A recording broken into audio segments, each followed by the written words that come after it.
Rights of a partner. Number 1. Every partner has the right to participate in the management of the business. Number 2. Every partner has the right to be consulted about the affairs of the business. And third, every partner has the right to inspect the books of account and have a copy of it. Fourth, every partner has the right to share profits or losses with others in the agreed ratio. Fifth, if a partner has advanced loan, he has the right to receive interest thereon at an agreed rate of interest. In case of the rate of interest is not agreed, interest is paid at the rate provided in the Indian Partnership Act 1932, that is at the rate 6% per annum. Means if the partner has given loan to the firm, he is entitled to receive interest. That interest rate may be mutually estimated by the partners and mentioned in the partnership deed. If nothing is mentioned in the partnership deed, then 6% per annum interest as per Indian Partnership Act 92 is to be charged from the firm. Sixth, in case of emergency, a partner has the right to act according to his best judgment and be indemnified for the expenses incurred by him. The partner has the right that he may obstruct in the matter of admission of a new partner. After giving proper notice, the partner has the right to retire from the partnership firm. If a partner incurs expenses on the business or he pays amount on behalf of the firm, the partner gets indemnified for these payments from the firm. Means he will get that money back from the firm. Now the duties of a partner. Number 1, every partner should devote due time in the business. पूरा time business को देना चाहिए हर partner को. Every partner should carry on the business of the firm diligently. No partner should engage himself in competitive business. किसी भी competitive business में अपने आप को involve नहीं करना चाहिए. Whatever work the business is doing, no partner is allowed to do the same work himself as a competitive party to the business. Every partner should act within the authority. Whatever authority he has to act in accordance to it. It is the duty of the partner to indemnify the firm for his willful negligence, and if something happens wrong to the firm, then it is the duty of the partner to overcome the adverse conditions because of his acts. It is the duty of each partner to use the property of the firm for the partnership firm. Whatever property of the firm is, it should be used for the partnership firm's business purpose only. This is the duty of the partner. Now the liabilities of partner.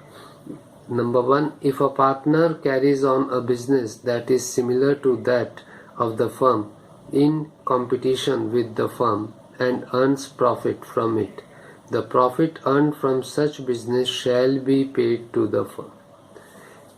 If there are two partners A and B and they are doing a trading business of garments, and if A starts a new business of ready-made garment, then whatever profit A is going to earn, he will reimburse that profit to the original firm of A and B. Number 2, if a partner earns profit for himself from any transaction of the firm or from the use of firm's property or business connections,